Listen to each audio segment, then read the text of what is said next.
Assalamualaikum warahmatullahi wabarakatuh. Halo, ketemu lagi. Apa kabar anak-anakku semua di rumah? Mudah-mudahan tetap selalu bahagia. Kita ketemu lagi di mata pelajaran PPKN bersama dengan saya. Nanti kita akan melanjutkan materi kita. Yuk, kita lihat materi kita minggu ini bersama-sama. Baik anak-anakku sekalian, kali ini kita akan belajar bab 1 mengenai nilai Pancasila dalam kerangka praktek penyelenggaraan pemerintahan negara. Masih dengan saya, Ibu Tuziah.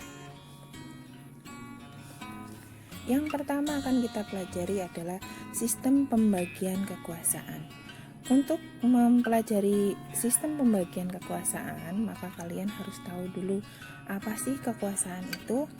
Kekuasaan adalah kemampuan seseorang untuk mempengaruhi orang lain supaya melakukan tindakan-tindakan yang dikehendaki atau diperintahkannya. Sebagai organisasi kekuasaan, negara memiliki banyak kekuasaan. Kekuasaan negara merupakan kewenangan negara untuk mencapai keadilan, kemakmuran, dan keteraturan. Kemudian, kekuasaan itu terbagi atas beberapa. Di sini akan kita bahas macam-macam kekuasaan. Ada banyak sekali macamnya. Nah, ini kita bagi menjadi beberapa. Yang pertama, menurut John Locke. John Locke membagi kekuasaan menjadi 3. Yang pertama adalah kekuasaan legislatif, yaitu kekuasaan untuk membuat undang-undang. Yang kedua, kekuasaan eksekutif, yaitu kekuasaan untuk melaksanakan undang-undang. Dan yang ketiga, kekuasaan federatif, yaitu kekuasaan untuk melaksanakan hubungan luar negeri. Kemudian ada tokoh lain, yaitu Montesquieu. Montesquieu mengemukakan pembagian kekuasaan dengan istilahnya adalah trias politica. Di sini Montesquieu juga membagi 3 macam kekuasaan, yaitu kekuasaan legislatif, kekuasaan untuk membuat undang-undang, kekuasaan eksekutif, kekuasaan untuk melaksanakan undang-undang, dan kekuasaan yudikatif, yaitu kekuasaan untuk mempertahankan undang-undang, termasuk mengadili setiap pelanggaran terhadap undang-undang. Bagaimana pembagian kekuasaan yang ada? Nah, di sini ada konsepnya. Ada konsep pemisahan dan pembagian kekuasaan. Yang pertama, pemisahan kekuasaan atau biasa dikenal dengan istilah separation of powers. Berarti lembaga pemegang kekuasaan negara, yaitu legislatif, eksekutif, yudikatif, merupakan lembaga yang terpisah satu dengan lainnya. Kemudian, yang kedua, pembagian kekuasaan. Pembagian kekuasaan dikenal dengan istilah division of power. Itu artinya kekuasaan memang terbagi dalam beberapa bagian, tetapi di antara bagian tersebut tetap ada kerjasama. Kemudian bagaimana konsep kekuasaan di Indonesia? Negara Indonesia menerapkan konsep pembagian kekuasaan karena di antara lembaga-lembaga negara yang ada, yaitu legislatif, eksekutif, dan yudikatif, terjalin koordinasi dan kerjasama. Contohnya, ketika pembuatan undang-undang, maka DPR bekerja sama dengan Presiden. Dan masih banyak contoh yang lainnya, bisa kalian cari sendiri. Kemudian bagaimana pembagian kekuasaan di Indonesia? Pembagian kekuasaan di Indonesia itu terbagi atas 2. Jadi penerapan pembagian kekuasaan di Indonesia terdiri 2 bagian. Yang pertama, pembagian kekuasaan secara horizontal, yaitu pembagian kekuasaan antara lembaga-lembaga negara yang sederajat. Kemudian yang kedua, pembagian kekuasaan secara vertikal, yaitu pembagian kekuasaan antara beberapa tingkatan pemerintahan. Pembagian kekuasaan secara horizontal. Pembagian kekuasaan secara horizontal sudah mengalami pergeseran setelah Undang-Undang Dasar 1945 diamandemen, di mana klasifikasi kekuasaan negara yang pada umumnya terdiri dari 3 jenis, yaitu legislatif, eksekutif, yudikatif, menjadi 6, dengan penambahan kekuasaan konstitutif, eksaminatif atau inspektif, dan moneter. Kemudian kekuasaan kita bahas satu-satu dari kekuasaan horizontal. Yang pertama adalah kekuasaan konstitutif. Kekuasaan konstitutif adalah kekuasaan untuk mengubah dan menetapkan undang-undang dasar.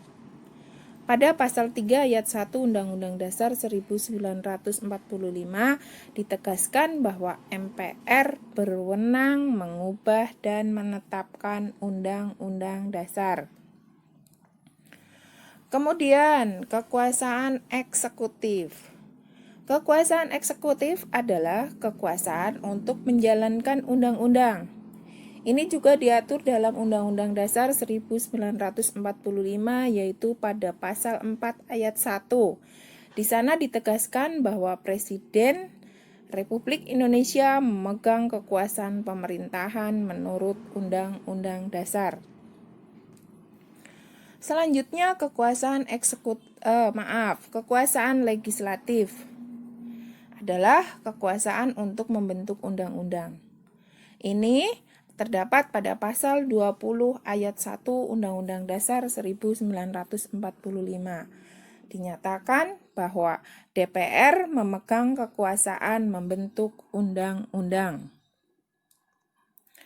Kemudian kekuasaan yudikatif atau kekuasaan kehakiman. Ini adalah kekuasaan untuk menyelenggarakan peradilan guna menegakkan hukum dan keadilan.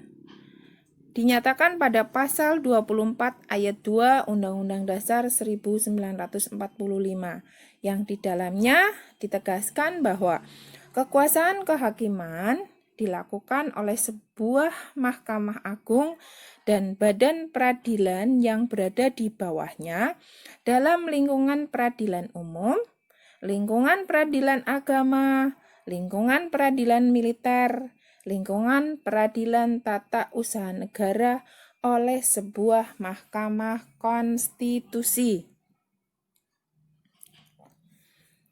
Selanjutnya, kekuasaan eksaminatif atau inspektif adalah kekuasaan yang berhubungan dengan penyelenggaraan pemeriksaan atas pengelolaan dan tanggung jawab kekuasaan negara. Pada pasal 23E ayat 1 Undang-Undang Dasar 1945 menyatakan untuk memeriksa pengelolaan dan tanggung jawab tentang keuangan negara dilakukan oleh satu badan pemeriksaan yang bebas dan mandiri. Selanjutnya, kekuasaan moneter. Kekuasaan moneter adalah kekuasaan untuk menetapkan dan melaksanakan kebijakan moneter, mengatur dan menjaga kelancaran sistem pembayaran, serta memelihara kestabilan nilai rupiah. Ini diatur pada pasal 23D Undang-Undang Dasar 1945. Di sana dinyatakan negara memiliki suatu bank sentral yang susunannya, kedudukan, kewenangan, tanggung jawab, dan independensinya diatur dalam undang-undang. Bagaimana pembagian kekuasaan di daerah? Itu tadi sudah kita bagi secara pembagian kekuasaan secara horizontal dalam pemerintahan pusat. Nah, ini pembagian kekuasaan di daerah. Bagaimana? Di daerah pada tingkat provinsi, pembagian kekuasaan berlangsung antara pemerintah daerah, yaitu kepala daerah dan wakil kepala daerah, dan Dewan Perwakilan Rakyat Daerah. Pada tingkat kabupaten atau kota, pembagian kekuasaan berlangsung antara pemerintah kabupaten atau kota, yaitu bupati dan wakil bupati, atau wali kota dan wakil wali kota, dan DPRD kabupaten atau kota. Kemudian, pembagian kekuasaan secara vertikal. Pembagian kekuasaan secara vertikal merupakan pembagian kekuasaan antara beberapa tingkatan pemerintahan. Pada pasal 18 ayat 1 Undang-Undang Dasar 1945 menyatakan Negara Kesatuan Republik Indonesia dibagi atas daerah-daerah provinsi, dan daerah provinsi itu dibagi atas kabupaten dan kota. Kekuasaan secara vertikal merupakan konsekuensi dari asas desentralisasi.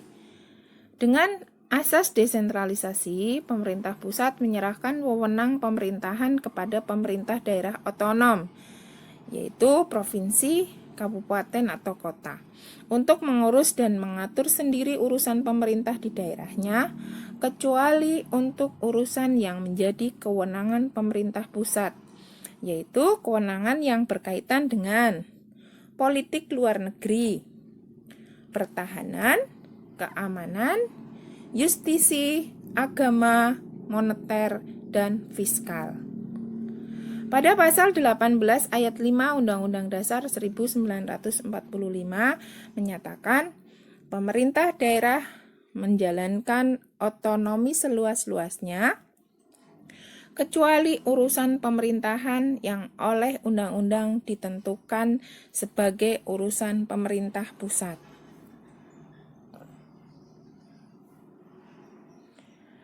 Demikian tadi materi pada pertemuan ini. Kalau banyak kesalahan mohon maaf. Terima kasih. Mudah-mudahan kalian tetap semangat meskipun belajar dari rumah. Terima kasih. Demikian tadi materi kita hari ini. Mudah-mudahan bermanfaat. Mudah-mudahan membawa kemanfaatan untuk kita semua. Kalian bisa mempelajari lebih lanjut minggu depan. Mohon maaf kalau ada salah. Terima kasih. Jangan lupa untuk kalian semua tetap jaga kesehatan, tetap jaga kebersihan. Terima kasih. Kita ketemu lagi minggu depan. Mohon maaf kalau ada salah. Assalamualaikum warahmatullahi wabarakatuh.